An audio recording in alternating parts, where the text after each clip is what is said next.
Alright, so I spotted a couple little blemishes around the posts, which you'll probably never see, but went and got me some glaze.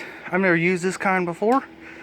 I usually use the red garbage everybody else uses, or I think it's USD or USMC or some crap like that. And it's the same color. Smells about the same. So it's pretty good stuff. So this stuff will probably be pretty good. This is like $9 with tax. And the Evercoat red putty garbage is more expensive. So I was like, this is probably better. So, we'll get that schmear on. I am a schmelier, so intake's looking pretty good. I gotta do a lot of sand into it still. Clean all these little areas down in here, up in there, and then we'll get a full prime on it after the glaze dries and I sand it. Alright, I got all the glaze on it that I wanted on it. Best way to put that on is right here. Finger, baby.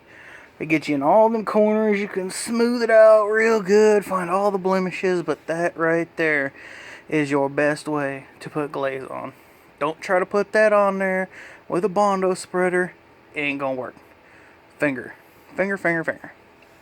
In fact, I find the finger is real good for a lot of filler work, because you just can't get, it right with the blade. Some of them little spots, you just gotta get your finger in them little corners and stuff. Gosh, I got bit by a horsefly right there. It hurt. But I'm gonna let that dry real good. This stuff always seems to take forever to dry. It's like 85 and humid as crap, so it's gonna take a little longer. But I'll let that dry. Move on to something else. Just like most things, when you get started, you gotta work on something else. So right now I'm pulling out the fuel injectors to clean and paint the rails and this terrible crossover, because it is nasty. But my injectors are also very, very dirty. Focus. Focus. Yeah, look at that. Nasty. Clean. Very nasty. Nasty. Not bad. A lot of them up there I've took out with all the safety clips. They're nasty and bad. So these are very hard to pull out. Them not the bushings, but the rubber O-rings in there, they sort of get stuck and they come off sometimes, but I gotta get them out anyway. It's a pain. You gotta pull like the dickens to get them out of there. So get them all out and get all this stuff off, the barcode from the factory, sand it and paint it satin black. Alright, I have all of the glaze done now. It's looking nice, smooth.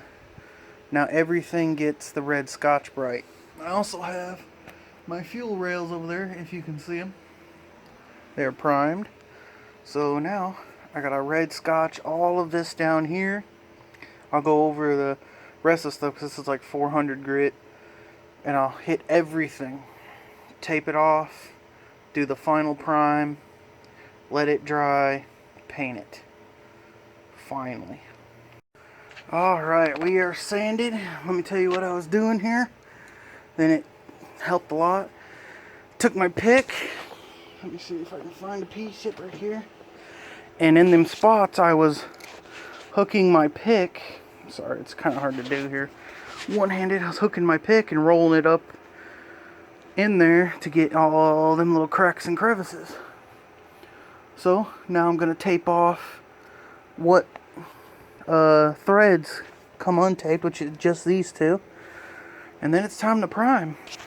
I'm so happy because these things take forever. But let me tape up them holes and we'll prime it somewhere. All in primer now.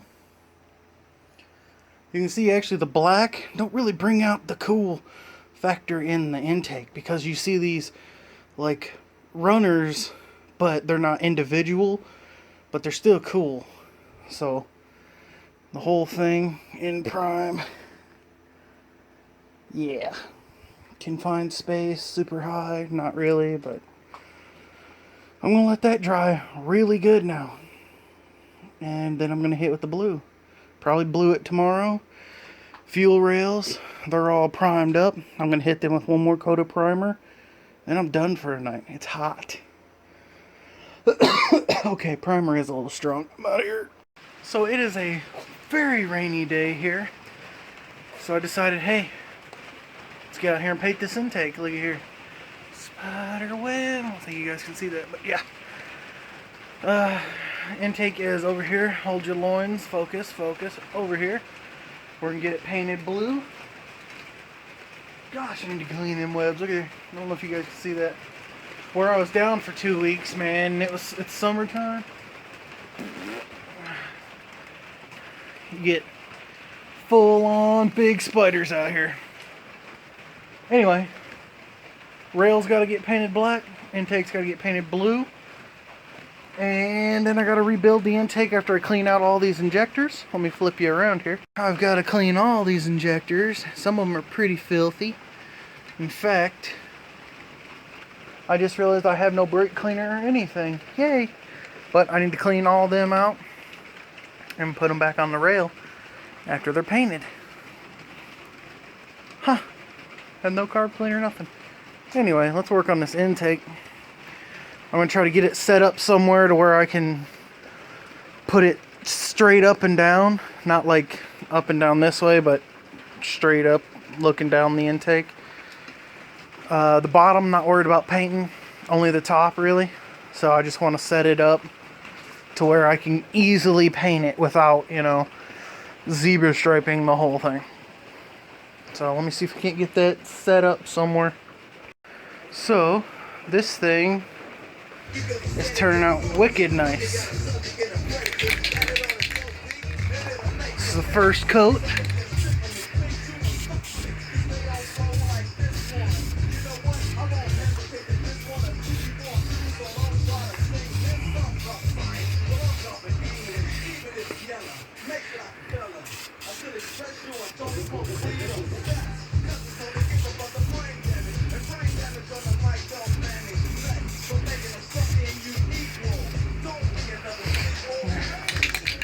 Can's about out, unfortunately.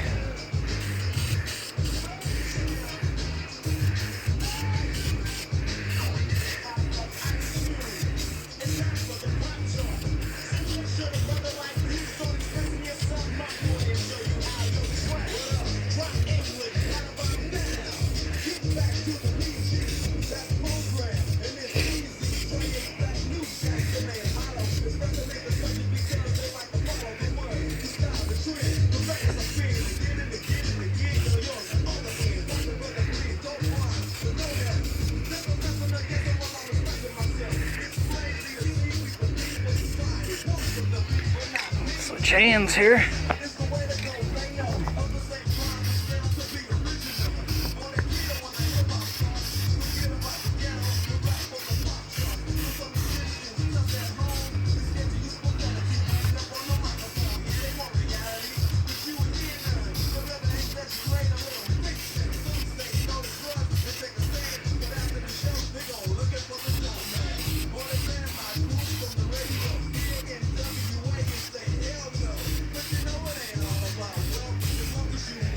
Alright, we'll call that the first coat.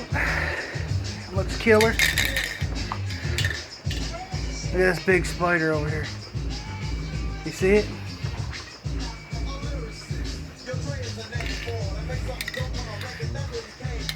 Oh, it's a cricket.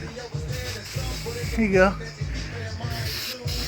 Gonna be wasted here in a second.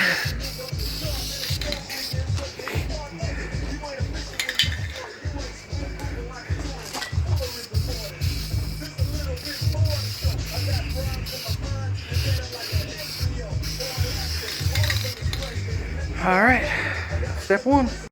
So the intake is dry for the night, but as you can see, for some reason it keeps blotching out.